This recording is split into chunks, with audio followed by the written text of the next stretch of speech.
లూకా సువార్త 15వ అధ్యాయంలో మనం చదివినటువంటి వాక్య భాగం 11 నుండి 19 వచనాలను మనం ఒక మనుష్యునికి 2 కుమారులుండిరి. వారిలో చిన్నవాడు తండ్రి ఆస్తిలో నాకు వచ్చు భాగం ఇమ్మని తన తండ్రిని అడగగా అతడు వారికి తన ఆస్తిని పంచిపెట్టెను అని ఉంది. సాధారణంగా యూదులు కానీ లేకపోతే ఎవరైనా ఎప్పుడండి ఆస్తి పంచిపెట్టేది?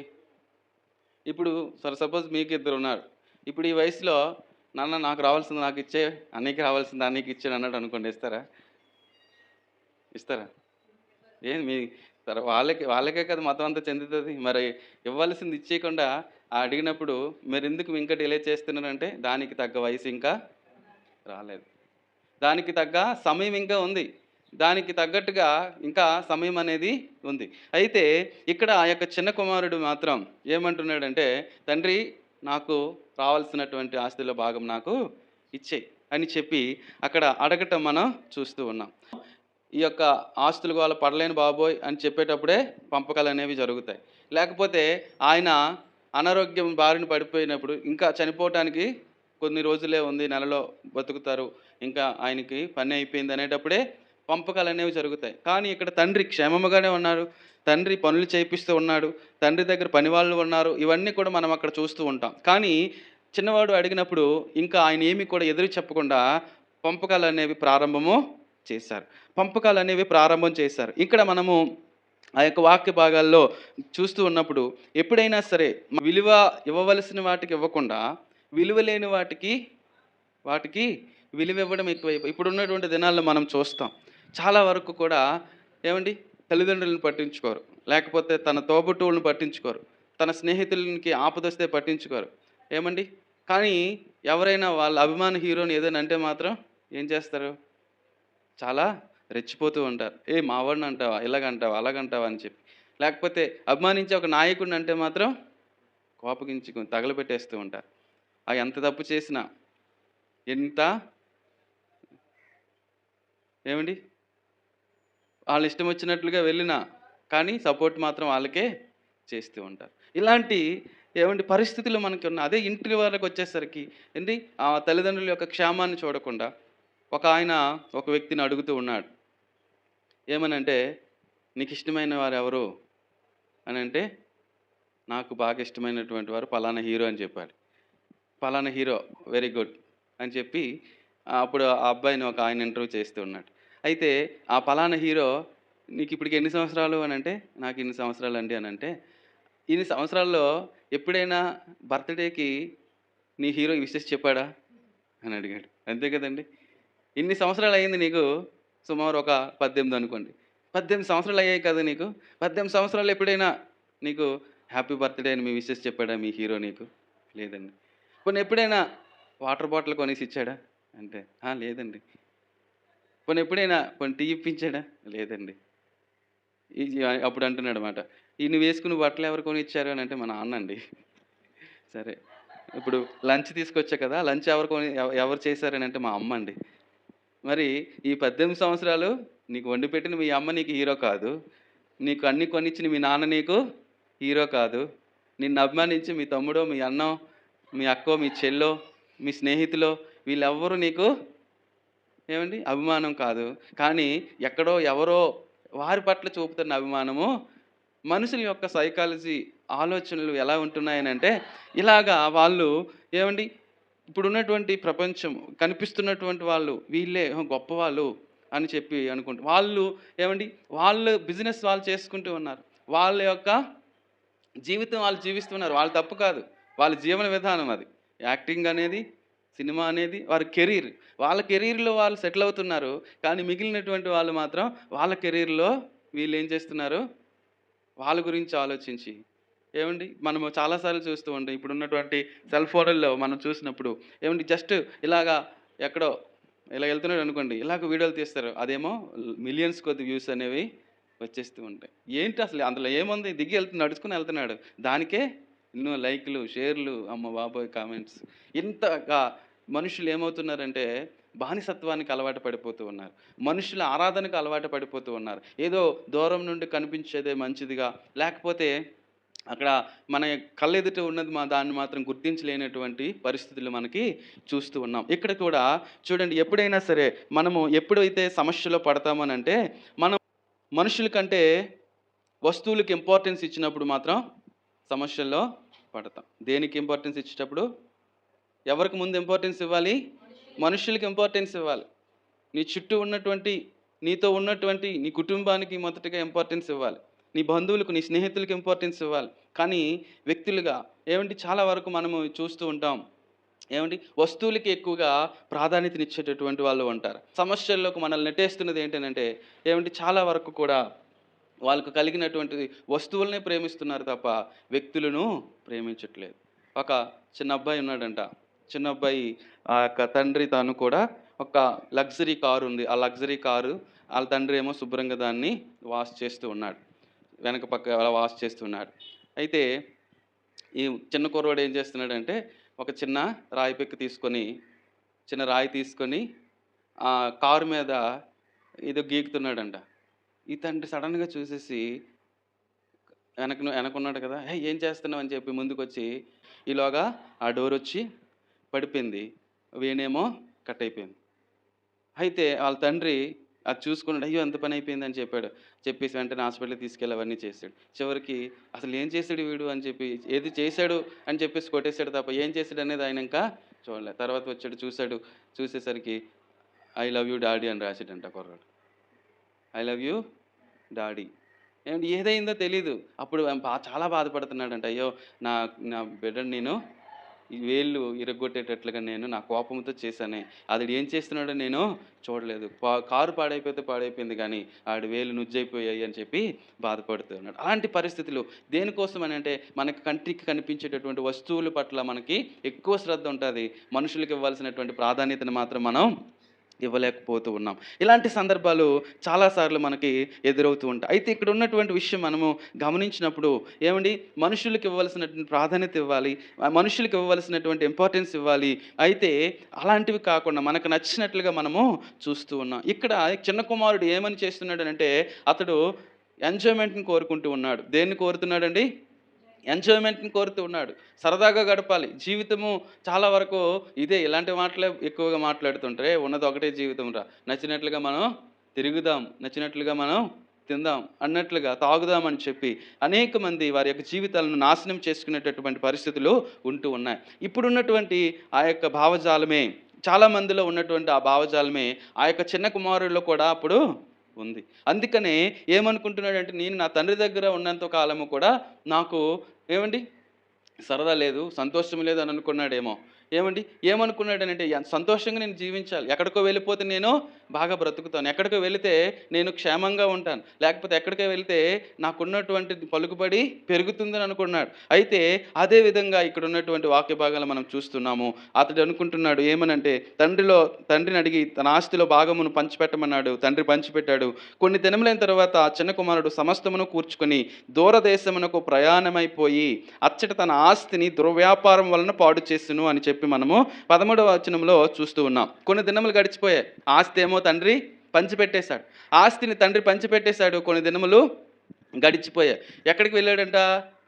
దూరదేశానికి వెళ్ళిపోయాడు. ఇక్కడ కాదు, నాకు చేతి నిండా డబ్బులున్నాయి, తండ్రి నాకు ఇచ్చిన ఆస్తి నాకు ఉంది కాబట్టి నేను వెళ్ళిపోతాను అని చెప్పి ఎక్కడికో దూరముగా ప్రయాణమైపోయి వెళ్ళిపోతూ ఉన్నాడు. ఇక్కడ మనము చూడండి, గత వారంలో చూసినప్పుడు ఆ యొక్క గొర్రె తన యొక్క ఫూలిష్ వలన తప్పిపోయింది. అలాగే కాయిన్ అనేది ఆ యజమానురాలి కేర్లెస్నెస్ వలన పోగొట్టుకుంది. అలాగే ఇక్కడ ప్రొడిగల్ సన్, తప్పిపోయినటువంటి కుమారుడు ఎవరు బట్టి అని అంటే, తన యొక్క స్వచిత్తం వల్లనే తప్పిపోతూ ఉన్నాడు. తన యొక్క విల్లింగ్నెస్, తన స్వచిత్తాన్ని బట్టి తనకు తానుగానే ఇప్పుడు వెళ్ళిపోతూ ఉన్నాడు. దీన్ని ప్రొడిగల్ సన్ అని అంటారు. ప్రొడిగల్ అంటే ఏంటనంటే పనికి మాలినటువంటి వాడు. ఎందుకు? పనికిరాని వాడు. అలాంటి కుమారుడిగా ఇతడు ఉన్నాడు. అయితే ఇక్కడ చూడండి, అలాంటి వాక్యాలు మనం ఇక వాక్య భాగాలు మనం చూసినప్పుడు అతడు ఏమనుకున్నాడంటే, నా సొంత మార్గంలో నేను వెళ్తాను, నా సొంత మార్గంలో నేను వెళ్ళి నాకు నచ్చినట్లుగా నేను ప్రవర్తిస్తానని అనుకుంటూ ఉన్నాడు. చూడండి, ప్రోవెర్బ్స్లో సామెతల గ్రంథం 14వ అధ్యాయం 12వ వచనం తెరిచి చదువుదాం. సామెతల గ్రంథం 14వ అధ్యాయము 12వ వచనం. సామెతల గ్రంథకర్త 14:12 ఏమని చెప్తున్నారండి? ఒకని ఎదుట సరి అయినదిగా కనబడు మార్గం కలదు. ఒకరికి ఎలా కనిపిస్తుందంట? సరి అయినదిగా మార్గం కనిపిస్తుంది. కానీ అది చివరికి ఎక్కడికి తీసుకెళ్తుంది? మరణానికి తీసుకెళ్తుంది. ఒకని ఎదుట సరి అయినదిగా కనబడే మార్గం ఉంది, కానీ అది చివరికి వెళ్ళేసరికి మరణానికి దారి తీస్తుంది. ఇక్కడ కూడా తను అనుకుంటున్నాడు, ఇక్కడ కాదు నేను బ్రతకాల్సింది, నేను ఎక్కడో వెళ్ళి బతుకుతాను, దూరదేశానికి వెళ్ళిపోతాను, నేను అక్కడ ఉంటాను అని అనుకుంటూ ఉన్నాడు. చివరికి వచ్చేసరికి తన యొక్క పరిస్థితి అధ్వాన్నంగా మారిపోయింది. చూడండి, అక్కడ ఏమనుకున్నాడంటే నా సొంత మార్గంలో నేను వెళ్తాను, నా సొంతగా నేను డెవలప్ అవుతాను అనుకుంటున్నాడు. చివరికి వచ్చేసరికి తన తండ్రిని బాధ పెడుతూ ఉన్నాడు. తన యొక్క తండ్రిని విరోధంగా అతడు తన మార్గాన్ని వెతుక్కుంటూ వెళ్ళిపోతున్నాడు, తండ్రి మార్గంలో ఉండకుండా. తన యొక్క జీవితము ఇంతవరకు కూడా తండ్రి యొక్క బాటలో నడిచింది, క్షేమంగానే ఉంది. కానీ ఎప్పుడైతే తన యొక్క సొంత ఆలోచన చొప్పున కుమారుడు వెళుతూ ఉన్నాడో అప్పుడు ఉన్నటువంటి పరిస్థితిని మనం చూసినప్పుడు ఏమండి, అక్కడ చూడండి, ఇక్కడ తర్వాత ఎదురవుతున్నటువంటిది ఏంటి? 14-15లో చూస్తున్నాం. అదంతయు ఖర్చు చేసిన తర్వాత ఆ దేశమందు గొప్ప కరువు రాగా ఏమని ఉందండి? దుర్వ్యాపారము. ఏం చేసాడంట? తన ఆస్తిని దుర్వ్యాపారం వలన పాడు చేసాను. ఏం చేసాడంటే తన ఆస్తిని దుర్వ్యాపారం వలన పాడు చేశాడు. తండ్రి ఎంత ఆస్తి ఇచ్చాడో మనకు అక్కడ తెలియబడలేదు, కానీ తనకి తండ్రి ఇచ్చినటువంటి ఆస్తి అంతటినీ కూడా దుర్వ్యాపారం చేసుకున్నాడు. తన ఆస్తిని అంతటినీ పాడు చేసుకున్నాడు. తనకున్నదంతా కూడా ఖర్చు చేశాడు. చివరికి ఏది కూడా ఆయనకు మిగలకుండా పోతూ ఉంది. ఇంకా చూడండి, అదంతా ఖర్చు చేసిన తర్వాత ఆ దేశంలో గొప్ప కరువు రాగా అతని దగ్గర ఉన్నటువంటివన్నీ కూడా ఏమైపోయాయి? మొత్తం ఖర్చు అయిపోయింది. అది అంత మాత్రమే కాదు, చివరికి కరువు వచ్చింది. చివరికి ఏమైంది? కరువు వచ్చింది. అక్కడ మనం 30వ వచనంలో చూసినప్పుడు ఏమని ఉంటుందంటే, నీ ఆస్తిని వేశ్యలతో తినివేసిన అనే మాట చెప్తున్నారు ఆయన గురించి. తన అన్న చెప్పినటువంటి మాట ఏంటంటే, తన చిన్న కుమారుడు తన ఆస్తిని ఏం చేశాడంట? వేశ్యలతో తినివేశాడంట. అంటే వేశ్యలకు తన యొక్క ఆస్తిని, తన యొక్క డబ్బును అంతటినీ కూడా ఖర్చు చేశాడు. మరి అంతగా వేశ్యల కొరకు ఖర్చు చేశాడు అని చెప్పి ఇక్కడ మనం చూస్తూ ఉన్నాం. అయితే ఇక్కడ అతడు ఏమనుకున్నాడు? నేను దూరదేశానికి వెళ్ళిపోతాను అని అనుకున్నాడు కదా. అదే తండ్రి ఆస్తి పంచిపెట్టేశాడు. పని అక్కడే ఆ ఊర్లోనే ఉంటే తనకి పరిస్థితి వచ్చి ఉండేది కాదేమో. కానీ ఆయన చేసింది ఏంటి? దూరదేశానికి వెళ్ళిపోయాడు. తన ఆలోచన ఏంటంటే, మేబీ ఏమండి, నాకు నచ్చినట్లుగా నేను బతుకుతాను, నాకు నచ్చినట్లుగా నేను వేరే దేశంలో ఉండేటప్పుడు ఎవరు నన్ను అడగరు. కానీ ఇదే దేశంలో ఇక్కడ నేను ఉంటే, నా ఆస్తి పట్టుకొని ఇక్కడ నేను ఉంటే, ఒకవేళ నా తండ్రి నన్ను గద్దించవచ్చు, లేకపోతే నా అన్న నన్ను గద్దించవచ్చు అని అనుకున్నాడు ఏమో. అందుకని వేరే దేశానికి వెళ్ళిపోయి అక్కడ చేయకూడని పనులన్నీ చేశాడు. తన ఆస్తిని అంతటినీ కూడా తగులుబెడుతూ ఉన్నాడు. తన ఆస్తి అంతటినీ కూడా పాడు చేసేసాడు. తనకున్నదంతా కూడా ఖర్చు చేసేసాడు. చివరికి వచ్చేసరికి ఏమీ కూడా మిగలలేనటువంటి పరిస్థితిలోనికి వెళ్ళిపోయాడు. చూడండి, ఇక్కడ ఆ యొక్క వాక్య భాగాల్లో మనం గమనించినప్పుడు అతడు ఏదో ఎక్స్పెక్టేషన్తో వెళ్ళిపోయాడు. కానీ చివరికి వచ్చేసరికి తనకున్నదంతా కూడా ఖర్చు అయిపోయింది. ఇంకా కరువు వచ్చి పడింది. ఆ యొక్క కరువు వచ్చిన తర్వాత ఆయన అనుకుంటున్నాడు, అయ్యా, నేను ఇంకా బ్రతకటానికి కూడా నా దగ్గర ఇంకేమీ లేదు, కాబట్టి నేను ఎక్కడైనా సరే ఇదిగో పని చేసుకుంటానని చెప్పి పని కొరకు అక్కడ ఉన్నటువంటి ఆ దేశంలోనే ఒకరి దగ్గర పని కొరకు అతడు పూనుకుంటూ ఉన్నాడు. ఇక్కడ చూడండి, మనము ఎప్పుడైనా సరే దేవునికి విరోధంగా వెళ్తే ఇక్కడ తండ్రి ఎవరికి సూచనగా ఉన్నారని అంటే దేవునికి సూచనగా ఉంటూ ఉన్నారు. ఇక్కడ తండ్రి ఏ విధంగా అయితే ఏమండి దేవుని ప్రేమ ఉందో, దేవుడు కూడా ఆయనతో మనకు ఉన్నంత వరకు కూడా సౌఖ్యము, సుఖము, అన్ని విధాల అయినటువంటి ఆశీర్వాదాలు ఉంటాయి. ఆయన నుండి మనం ఎప్పుడైనా దూరం వెళ్ళామా, మన జీవితాల్లో కూడా పాపము అంటుకుంటుంది. పాపముతోనే జీవించాల్సిన పరిస్థితి, పాపములోనే మనము బ్రతకాల్సినటువంటి పరిస్థితి ఎదురవుతూ ఉంటుంది. అందుకని ఇక్కడ చూడండి, ఇక్కడ తన యొక్క తండ్రి యొక్క చిత్తాన్ని కాదనుకున్నాడు, తండ్రితో జీవించడానికి ఇష్టపడలేదు. కానీ చివరికి ఏమైందంటే తండ్రి దగ్గర నుండి దూరం అయ్యాడు కనుక పాపము ఆయనలో ప్రవేశించింది. ఎందుకనంటే ఎవరు అడిగేవారు లేరు. ఏమండి, ఈ దినాల్లో మనం చాలామందిని చూస్తూ ఉంటే ఎవరైనా ఏదైనా చెప్తే ఆయన నాకు చెప్పేది ఏంటి, నా ఇష్టం వచ్చినట్లు నేను బ్రతుకుతానని అంటారు. తండ్రి మాట్లాడినా, తల్లి మాట్లాడినా నీకేం తెలియదు నువ్వు ఊరుకో అని అంటారు కదా చాలామంది.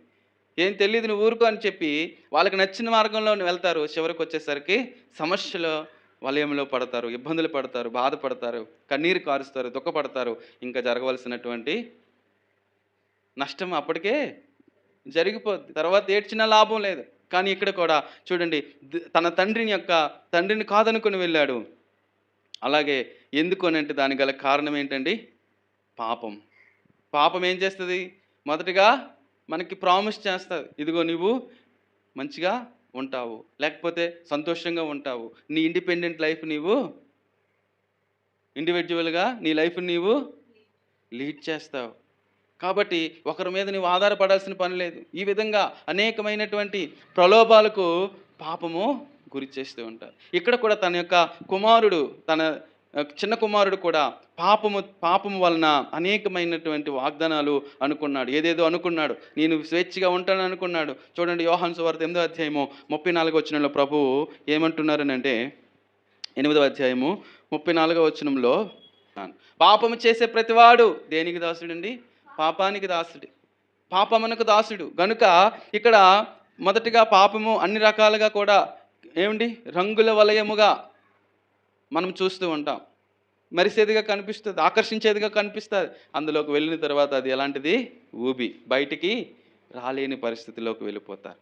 అలాగే చూడండి, అది ఏదో మిమ్మల్ని అభివృద్ధి పరుస్తానని చెప్పి, లేకపోతే మిమ్మల్ని ఉన్నతమైన స్థాయిలో నిలబెడతానని చెప్పి అన్ని రకాలుగా కూడా పాపము ప్రలోభ పెడుతూ ఉంటుంది. కానీ చివరికి వచ్చేసరికి రోమీలకు రాసిన పత్రిక 6వ అధ్యాయము 23వ వచనంలో మనం చూసినట్లయితే, రోమీలకు రాసినటువంటి పత్రిక 6వ అధ్యాయం 23వ వచనంలో, పాపం వలన వచ్చే జీతం ఏంటి? మరణం. పాపము చేస్తే సుఖం వస్తుంది అనుకుంటారు. పాపము చేస్తే ఏమిటి? డబ్బులు, ఇదిగో ఇక్కడ లంచం తీసుకుంటే చాలు నేను కోటీశ్వరుని అయిపోతాను, ఈ అన్యాయంగా వెళ్తే చాలు, ఈ యొక్క చిన్న మాట ఆడితే చాలు, అబద్ధం ఆడితే చాలు, నాకు బోలెడంతా వస్తుంది. ఇలాంటి వాళ్ళు లేరా? ఏమండి, చిన్న మాట ఆడితే చాలు, నాకు రావాల్సినవి నాకు వస్తాయి. లేకపోతే ఈ చిన్న పని చేస్తే చాలు, అది దేవునికి విరోధకరమైనది కదా అని చెప్పి ఆలోచన లేదు. కానీ డబ్బులు వస్తాయి కదా, దాని గురించే ఆలోచన. ఈ చిన్న మాట చెప్తే చాలు, దీనికి తగ్గట్టుగా నాకు వాళ్ళు ఇస్తారు, దీని గురించే. అయితే ఎప్పుడైతే పాపము అలాంటి పరిస్థితిలో ఉన్నా, ఏమండి, ఏదో సంపాదించేయాలని ఏదో ఆరాటపడిపోయినట్టయితే చివరికి అది మరణానికి దారితీస్తుంది తప్ప క్షేమానికి అది తీదు. కాబట్టి ఆయన అంటున్నారు, రోమీలకు రాసిన పత్రిక 6వ అధ్యాయం 23వ వచనంలో, పాపము వలన వచ్చే జీతము మరణం. గనుక ఆ యొక్క మరణము సంపాదించుకుంటున్నారు తప్ప పాపము ఏమంటే ప్రలోభాలు గురి చేస్తుంది. ఏదో సంపన్నులుగా లేకపోతే మంచి మంచి వ్యక్తులుగా సమాజంలో చూపిస్తాను, నిన్ను యోగ్యులుగా నిన్ను చూపిస్తాను అని అనుకుంటూ ఉంటుంది. కానీ ఏమిటి, ప్రలోభపడినటువంటి ప్రతి ఒక్కరు కూడా చివరికి వారి అంతాన్నే చూస్తూ ఉన్నారు. చూడండి, ఇక్కడ కూడా మనము వాక్య భాగాలు చూసినప్పుడు లోక సువార్త 15వ అధ్యాయంలో 17 నుంచి 19 వచనాలు మనం చూసినప్పుడు, అయితే బుద్ధి వచ్చినప్పుడు వాడు, నా తండ్రి వద్ద ఎంతోమంది కూలివంటకు అన్నము సమృద్ధిగా ఉన్నది, నేనైతే ఇక్కడ ఆకలితో చచ్చిపోతున్నాను. నేను లేచి నా తండ్రి వద్దకు వెళ్ళి, తండ్రి, నేను పరలోకమునకు విరోధముగా నీ ఎదుట పాపము చేసి తిని, ఇక మీద నీ కుమారుడిని అనిపించుకున్నట్టుకు యోగ్యుడిని కాని నన్ను నీ కూలివారిలో ఒకనిగా పెట్టుకొనుమని అతనితో చెప్పుదని అనుకొని లేచి తండ్రి వద్దకు వచ్చును. అందుకేం జరిగింది అని అంటే, ఏమండి, తన ఆస్తి అంతా పోయింది.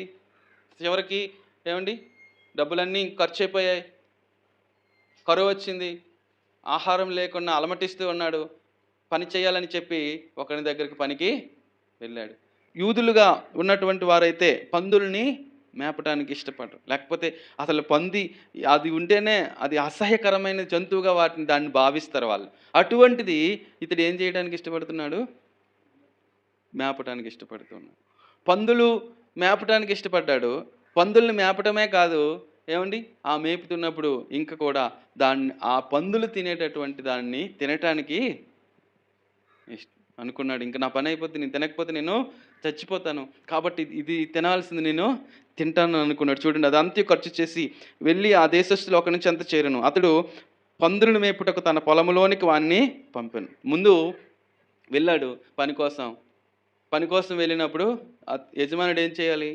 అంత ఆకలితో ఉండేటప్పుడు కొంచెం వానికి ఏదో తాగటానికో తినటానికో ఇవ్వాలి. కానీ అక్కడున్న వాక్యంలో మనకి చూస్తున్నప్పుడు పందులను మేపి రా అని చెప్పి పొలంలోనికి పంపించాడంట. ఆ పందులు తినే పొట్టు, మనకి పశువులకు ఎలా దానా పెడుతూ ఉంటామో పందులకు కూడా ఏంటి దానా పెట్టినట్టుగా కొన్ని ఉంటాయి, వాళ్ళు పందులు మేపుకునే వాళ్ళు. ఆ పొట్టు తినడానికి వాళ్ళు ఏం చేస్తాడంటే ఆయన ఇష్టపడుతూ ఉన్నాడు. వాడు పందులు తినే పొట్టుతో తన కడుపు నింపుకొని ఆశపడిన కానీ ఎవడును వానికి ఏమీ ఇయ్యలేదు. ఎవడు కూడా ఆయనకి తినడానికి ఏది కూడా ఇవ్వలేనటువంటి దుస్థితి. ఎవరు కూడా ఏది కూడా అతనికి పెట్టలేనటువంటి పరిస్థితి. ఆకలితో అలమటిస్తున్నాడు కానీ అతడు ఆకలిని తీర్చుకోలేకపోతూ ఉన్నాడు. ఆకలితో అలమటిస్తూ ఉన్నాడు. అయితే చివరిగా మనం చూసినప్పుడు తన యొక్క మైండ్ సెట్ మారిపోయింది. ఏమని మారింది? ఇదిగో నా తండ్రి దగ్గర అనేక మంది పనివారు ఉన్నారు, నేనెందుకు ఇక్కడ బాధపడటం? నా తండ్రి దగ్గరికి నేను వెళ్ళిపోతాను. నా తండ్రికి ఏమండి అనేక మంది పనివాళ్ళు ఉన్నారు, వారిలో ఒక కూలివానిగానైనా నేను ఉంటానని అనుకున్నాడు. వారిలో ఒక కూలివాణిగానైనా నేను ఉంటానని చెప్పి ఆ యొక్క తన యొక్క మనస్సును మార్చుకున్నాడు, తన యొక్క ఉద్దేశాన్ని మార్చుకున్నాడు. తర్వాత చూడండి ఆ యొక్క ఇప్పుడు మనం గమనించినట్లయితే ఏమనుకున్నాడంటే స్వేచ్ఛ అనుకొని తిరిగాడు, లేకపోతే నేను దూరదేశం వెళ్ళిపోయి నేను ఏదో బ్రతికేస్తాను అనుకున్నాడు. చివరికి వచ్చేసరికి బ్రతకలేకపోయాడు.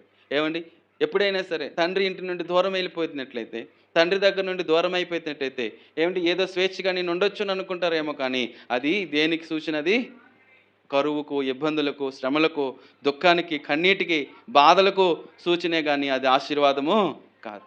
ఇక్కడ ఎక్కడో దూర ప్రదేశానికి వెళ్ళిపోయి పనులు చేసుకుంటున్న వారి కొరకు కాదు ఈ మాటలు రాయబడుతున్నది. కొంతమంది మన యొక్క దేశం విడిచి వేరే దేశానికి వెళ్ళి పనులు చేసుకునే వాళ్ళు ఉన్నారు, బాగా బ్రతికిన వాళ్ళు ఉన్నారు. వాళ్ళ గురించి కాదు ఈ మాటలు చెప్పుతున్నది. దేవుని నుండి దూరం అయిపోతున్నటువంటి వారి కొరకు. ఎవరి నుండి దూరం అయిపోయే వారి కొరకు అండి?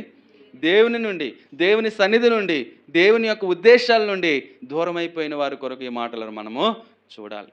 చాలామంది దేవుని సన్నిధి అంటే నిర్లక్ష్యం. దేవుని యొక్క సన్నిధి పట్ల ఉన్నటువంటి ఆసక్తి కంటే పని పట్ల ఉన్నటువంటి ఆసక్తే ఎక్కువ. ఆదివారం మందిరానికి రావడానికి ఇష్టపడరు, ఎందుకనంటే డబ్బులు పోతాయని. కానీ ఇక్కడ కూడా అదే విషయంగా చిన్న కుమారుడు కూడా తండ్రి యొక్క సన్నిధిని విడిచిపెట్టి వెళ్ళిపోయినట్టుగానే మనలో కూడా అనేక మంది తండ్రి సన్నిధిలో నుండి దేవుని యొక్క సన్నిధి నుండి ఆరాధనకు నిర్లక్ష్యపడి, ఆరాధన అంటే నిర్లక్ష్యంతో వ్యవహరిస్తూ దేవుని సన్నిధిని విడిచిపెట్టి వెళ్ళిపోయినటువంటి వారు ఎంతోమంది మనం చూస్తూ ఉన్నాం. ఏదైనా వాళ్ళకి ఆశీర్వాదమా, ఏదైనా వారికి దీవెన అంటే ఎంత మాత్రమో కాదు. ఇక్కడ అంత మాత్రమే కాదు, చాలామంది దేవుని యొక్క సన్నిధిలో ఉంటే ఇలాగుండాలంట, అలాగుండాలంట, ఇలా మాట్లాడకూడదంట, లేకపోతే ఇవి చేయకూడదంట, అవి చేయకూడదంట, లేకపోతే ఇది పెట్టుకోకూడదంట అని చెప్పి ఏవేవో వాళ్ళ యొక్క సొంత నిర్ణయాలు చొప్పున ఆలోచన చేసుకొని దేవుని సన్నిధికి రావటమే మానేస్తారు. అలాంటి పరిస్థితులు ఎంతోమంది యొక్క జీవితాల్లో మనం చూస్తూ ఉన్నాం. అవునా కదండి? అలాంటి పరిస్థితులు ఉన్నాయి కదా. అయితే ఇక్కడ చూడండి, స్వేచ్ఛను కోరుకునే వాళ్ళు, లేకపోతే ఏదో గొప్పగా బ్రతికేస్తాను అనుకునే వాళ్ళు చివరికి వచ్చేసరికి వాళ్ళ పరిస్థితి ఎలా ఉంటుందండి? పందులు తినే పొట్టు. వారి యొక్క జీవితాలు ఆశ కలిగి తృష్ణ కలిగి వెళ్తారు, కానీ చివరికి వాళ్ళకి ఏమీ దొరకదు. వాళ్ళు అసహ్యకరమైనటువంటి స్థితిలోనే ఉంటారు. కాబట్టి ఇక్కడ చూడండి, రోమీయులకు రాసిన పత్రిక 2వ అధ్యాయము 4వ వచనంలో చూసినట్లయితే, దేవుని అనుగ్రహము మారు మనస్సు పొందుటకు నిన్ను ప్రేరేపించుచున్నదని ఎరుగక ఆయన అనుగ్రహ ఐశ్వర్యమును, సహనమును, దీర్ఘశాంతమును తృణీకరించుదువా. ఇక్కడ మారు మనస్సు కొరకు ప్రేరేపిస్తున్నప్పుడు అనేక మంది మారు మనస్సు పొందకుండా, మార్పు చెందకుండా ఇంకా వారి జీవితాలు అదే పాపంలోనే, అదే శాపంలోనే, అదే రకమైనటువంటి జీవితాన్ని జీవిస్తున్నటువంటి వారు ఉన్నారు. అయితే ఇక్కడ మనము రోమీయులకు రాసిన పత్రిక 2వ అధ్యాయము 4వ వచనంలో చెప్పినట్లుగా దేవుని యొక్క అనుగ్రహం మారు మనస్సు పొందటం. మారు మనస్సు పొందటం ఏంటంటే దేవుని యొక్క అనుగ్రహం. ఒకరు చెప్తే మారిపోయేవారు కాదు, ఒకరు చెప్తే మనము మారిపోయేవారం కాదు. ఎందుకనంటే అది దేవుని నిర్ణయం, దేవుడు యొక్క అనుగ్రహం, అది దేవుని యొక్క ప్రత్యక్షత. ఒకరు మార్పు చెందటము దేవుని యొక్క ప్రత్యక్షత. ఇందాక మన సామెతల గ్రంథంలో చెప్పుకున్నాం, ఒకని ఎదుట సరి అయినదిగా కనబడే మార్గం కలదు, తుదకు అది ఎక్కడ తీసుకెళ్తుంది? మరణానికి. ప్రతి ఒక్కరు అనుకుంటారు ఈ మార్గమే సరైనది, ఈ మార్గమే తిన్ననిది, ఈ మార్గమే క్రమమైనది, ఈ మార్గమే మేలైనది, ఈ మార్గమే ఉపయోగకరమైనది అని చెప్పి దానిని బట్టి ఆలోచన చేసుకొని వాళ్ళకి నచ్చిన త్రావులు ఎవరు ఎన్ని చెప్పినా నాకు అనవసరం అని చెప్పి వెళుతూనే ఉన్నారు. కానీ చివరికి అది దేనికి? మరణానికి దారితీస్తుందన్న సంగతి వారికి తెలియటం లేదు. మరణానికే తావతీస్తుందన్న సంగతి తెలియట్లేదు. కానీ ఇక్కడ మారు మనస్సు పొందటం. మనము కూడా ఒకప్పుడు అలాగ వెళ్ళిన వారమే. ఏమండి, ఇదే మేలైన మార్గము, ఇదే క్షేమమైన మార్గము, ఇదే నిత్యత్వం అని చెప్పి వెళ్ళినటువంటి వారమే. కానీ దేవుడు తన అనుగ్రహము చొప్పున మన యొక్క ధన్యత, ఆయన అనుగ్రహం పొందటం వలన ధన్యులుగా ఉన్నాం. మనం చేసింది ఏమీ లేదు, కానీ దేవుడు మన పట్ల తన అనుగ్రహాన్ని చూపాడు, తన కృపను చూపాడు, తన యొక్క మేలు మన జీవితంలో చేశాడు. అంతే కదా. ఆయన మేలు చేయబట్టే మనం ఆయన సజీవుడైన దేవుడిని మనము ఎరిగి ఉన్నాం. లేకపోతే మిగిలినటువంటి వారి వలె, లోక సంబంధుల వల్ల ఇంకనూ అనేకమైనటువంటి వాటికి అలవాటుగానే ఉండేవారు. కానీ దేవుడు వాటన్నిటిలో నుండి విడిపించాడు, వాటన్నిటిలో నుండి సంరక్షించాడు, వాటన్నిటిలో నుండి మనల్ని విమోచించాడు. తన అనుగ్రహం చొప్పున మారు మనస్సునిచ్చి ప్రభువే దేవుడు, యేసు ప్రభువే నిజమైన దేవుడు అని చెప్పి తెలుసుకోవటానికి దేవుడు మనకి అవకాశం ఇచ్చి ఉన్నాడు. ఇంకనూ కూడా అనేక మంది ఎలాగుంటున్నారనంటే ఆయన అనుగ్రహాన్ని ఏం చేస్తున్నారనంటే తృణీకరిస్తూ ఉన్నారు. దీర్ఘశాంతాన్ని ఏం చేస్తున్నారండి? తృణీకరిస్తున్నారు. ఇంకా దేవుని ఎరగలేనటువంటి వారుగానే మిగిలిపోతూ ఉన్నారు. ఇక్కడ చూడండి, అక్కడ ఉన్నటువంటి వ్యక్తి దూరంగా వెళ్ళిపోయాడు. పరిస్థితులన్నీ కూడా తారుమారైపోయాయి. ఏది కూడా అతనికి కలిసి రాలేదు, ఎప్పటికి కూడా కలిసి రాదు కూడా. ఎందుకనంటే దేవునికి విరోధంగా వెళ్ళిన వారు ఎవ్వరు కూడా బాగుపడరు. 15వ అధ్యాయము యోహాను సువార్తలో ఆయన అంటున్నారు కదా, నాకు వేరుగా ఉండి మీరేమీ చేయలేరు, ఫలించలేరు. కాబట్టి మనం గమనించాల్సింది ఏంటంటే దేవునికి విరోధమైనటువంటి వ్యక్తులుగా, జీవితాలుగా ఎవరు ఉన్నానో సరే అది ఉపయోగకరమైనది కాదు. ఇక్కడ చూడండి, ఆ యొక్క తనకి మారు మనసు రావటము, తనకి దుఃఖము కలగటము, బాధ కలగటము తండ్రి ఎంతో ఆనందిస్తూ ఉన్నాడు. మునుపటి ఉన్న సంతోషం కంటే కూడా తన కుమారుడు మరలా తిరిగి నా దగ్గర వచ్చాడు. ఇంకెప్పుడు కూడా వెళ్తాడండి జీవితంలో? ఇంకా వెళ్తాడా? ఇంకా అలాంటి పరిస్థితి, నేను దూరంగా వెళ్ళిపోయాను, నాకు నచ్చినట్లుగా నేను తిరిగాను, పందులు తినే ఆహారాన్ని తినడానికి నేను ఇష్టపడ్డాను, కానీ నా తండ్రి మరలా నన్ను జ్ఞాపకం వచ్చినప్పుడు, ఇక్కడికి వచ్చినప్పుడు ఆయన నన్ను చేర్చుకున్నాడు అని చెప్పి మనకి ఆయన వాక్యము, ఆయన యొక్క జీవితం మనకి అందరికీ కూడా గుణపాఠంగా ఉంటూ ఉంది. చూడండి, కొరింథీయులకు రాసినటువంటి 2వ పత్రిక 7వ అధ్యాయము, కొరింథీయులకు రాసిన 2వ పత్రిక 7వ అధ్యాయము 10వ వచనాన్ని కనుక మనం చూసినట్లయితే, దైవ చిత్తానుసారమైన దుఃఖం రక్షణార్థమైన మారు మనసును కలుగు చేయను, ఈ మారు మనసు దుఃఖము పుట్టించదు, అయితే లోక సంబంధమైన దుఃఖ మరణమును కలుగు చేయను. ఇక్కడ godly grief produce A repentance that leads to salvation అని చెప్పి ఇక్కడ రాయబడుతుంది. దైవ చిత్తానుసారమైన దుఃఖం ఏం చేస్తుందంట? రక్షణార్థమైన మారు మనస్సును కలుగ చేస్తుంది. ఊరికే మనం దుఃఖపడ్డాం అనుకోండి, మన యొక్క ఆలోచనలన్నీ పెట్టుకొని ఏడుస్తూ మూలుగుతూ ముక్కుతూ ఉన్నాం అనుకోండి, అది ఏం చేస్తుంది? మరణానికి తావతేస్తుంది. కానీ ఇది దేవుని చిత్తము, ఇది దేవుని ఉద్దేశము, ఇది దేవుని యొక్క సంకల్పము అని చెప్పి మనము దేవుని ఉద్దేశం చొప్పున మనం దుఃఖపడ్డాం అనుకోండి, మారు మనస్సు కలిగి, దేని కలిగి? మారు మనస్సు కలిగి దుఃఖపడితే అది ఏం చేస్తుందంటే మనకి రక్షణను ఇస్తూ ఉంటుంది. అలాగే అపోస్తుల కార్యాలు 11వ అధ్యాయము 18వ వచనాన్ని కూడా ఒకసారి చదువుకుందాం. అపోస్తుల కార్యములు 11వ అధ్యాయము 18వ వచనం, దేవుడు అన్ని జనులకును రక్షణార్థమైన మా జీవార్థమైనటువంటి జీవితాన్ని దేవుడిచ్చాడు. కాబట్టి ఆ యొక్క వాక్యాన్ని మనం గమనించినప్పుడు ప్రతి ఒక్కరికి ఆయన దేవుడై ఉన్నాడు, ప్రతి ఒక్కరికి కూడా ఆయన ఆరాధికుడిగా ఉంటూ ఉన్నాడు. కనుక ఇక్కడ చూడండి, అన్యజనులకును దేవుడు జీవార్థమైన మారు మనస్సు దయచేసి ఉన్నాడు. హల్లెలూయా. జీవార్థమైన మారు మనస్సు. ఆ మారు మనస్సు దేనికోసం? అది జీవాన్ని ఇచ్చేది, జీవార్థమైనది. చివరిగా 20వ అధ్యాయము 21వ వచనంలో కూడా ఉన్నటువంటి అపోస్తుల కార్యములో 20:21లో కూడా ఉన్న మాట చదువు, మరియు ప్రయోజనకరమైనది ఏది దాచుకొనక బహిరంగముగాను ఇంటింటిను మీకు తెలియచేయచ్చు బోధించుచు దేవుని ఎదుట మారు మనస్సు పొంది మన ప్రభువైన యేసుక్రీస్తునందు విశ్వాసం ఉంచవలనని యూదులకును గ్రీసు దేశస్థులకును ఎలాగో సాక్ష్యం ఇచ్చుచుంటినో ఇదంతయు మీకు తెలియను. మన ప్రభువైన యేసుక్రీస్తునందు విశ్వాసం ఉంచవలెను. దేవుని ఎదుట మారు మనసు పొంది మన ప్రభువైన యేసుక్రీస్తునందు ఏం చేయాలండి? విశ్వాసము ఉంచాలి. కనుక మనకి విశ్వాసముతో మారు మనస్సు కలిగి దేవుని సన్నిధిలో మనం ఉన్నప్పుడు ఆ యొక్క తప్పిపోయినటువంటి కుమారుడు తన జీవితము అధమ స్థితికి వెళ్ళిపోయింది. చివరిగా తన జీవితం ఎలాంటి స్థితికి వెళ్ళిపోయిందండి?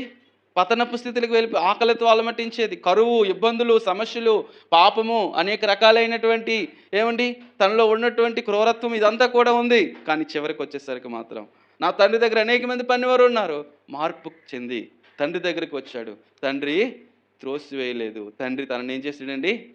చేర్చుకున్నాడు. ప్రభు చిత్తం మీద వచ్చే వారము తండ్రి ఏ విధంగా తనని చేర్చుకున్నాడో మనము చూద్దాం. కానీ ఇక్కడ ఉన్నటువంటి వాక్య భాగంలో కుమారుడు మారు మనస్సు మనం చూసినప్పుడు మార్పు చెందినటువంటి వాడు కనుక తండ్రి చేర్చుకున్నాడు. అతను మార్పు చెందకపోతే తండ్రి దగ్గరకు వచ్చేవాడు కాదు. కానీ చూడండి, ఇక్కడ ఉన్నటువంటి వాక్య భాగం మనం చూసినప్పుడు ఏమండి, కుమారుడు గొప్పవాడా తండ్రి గొప్పవాడా? తండ్రి గొప్పవాడు. ఎందుకు? తన ఆస్తి అంతా వెళ్ళిపోయాడు, లేకపోతే తనకు నచ్చినవన్నీ చేసుకొని తిరిగి వస్తున్నాడు. కానీ తనకు గుర్తొచ్చేది ఏంటండి? నా తండ్రి దగ్గర బోలెడంతా పనివారు ఉన్నారు, ఆయన దగ్గరికి వెళ్తే నేను కనీసం పనివాడని అనుకున్నా, నన్ను చూస్తాడని అనుకున్నాడు. అలాగే ఇక్కడ కూడా ఎన్ని మారులు ప్రభువును మనము ఏమండి ఇబ్బంది పెట్టామో, ఎన్ని మారులు దేవుని వాక్యానికి విరోధకరంగా పరిగెత్తామో, ఇక్కడైనా మార్పు చెంది ప్రభు సన్నిధికి వచ్చినప్పుడు ఆయన వాక్యం మనకు సెలవిస్తుంది కదా, ఆయన దగ్గర అనేకమైన ఈవులు కలవు. హల్లెలూయా. అనేకమైన ఈవులు కలవు. వాటిని దేవుడు మనకి ఇవ్వాలని అంటే, మనల్ని ఆశీర్వదించాలని అంటే, మనల్ని దేవుని రాజ్యానికి వారసులుగా చేయాలని అంటే అది దేని వలనండి? ఆయన దగ్గర మనము ఉంటేనే పొందుకోగలం. మనకు నచ్చినవి తోవలో వెళ్ళి మనకు నచ్చినట్లుగా మనం ప్రవర్తించి దేవునికి విరోధకరంగా మనం ఉండి మన సమయాన్ని మనకున్నటువంటి దాన్ని అంతటిని కాలయాపన చేసుకొని ప్రభువుకు అయిష్టంగా మనం జీవిస్తే మనకు వచ్చేది ఏమీ కూడా లేదు. నష్టము, సమస్య, శ్రమలు, ఇబ్బందులు, కన్నీరే మిగులుతుంది తప్ప క్షేమదాయకము కాదు.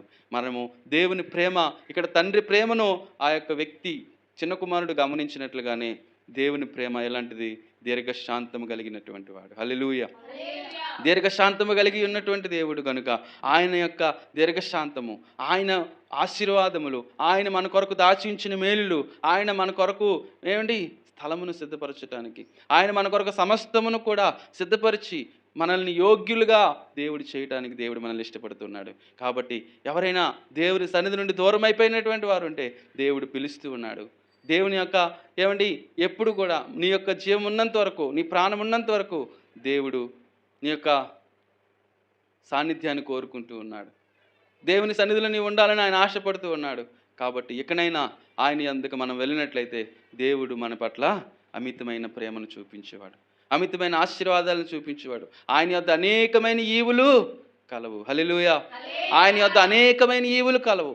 కనుక ఆ ఈవులు నీవు సంపాదించుకోవాలని అనుకుంటే, ఆ ఆశీర్వాదాలు నీవు సంపాదించుకోవాలనుకుంటే చిన్న కుమారులాగా దూరంగా ఉంటే నీకు రాదు. కానీ మారు మనస్సు పొందినటువంటి చిన్న కుమారుడు వలె నీవు వచ్చినట్లయితే ఆయన నన్ను ఆశీర్వదించే దేవుడు, నిన్ను ఆశీర్వదించి నిన్ను ఉన్నతమైన స్థాయిలో నిలవబెట్టే దేవుడు, ఆయన రాజ్యానికి నడిపించే దేవుడు.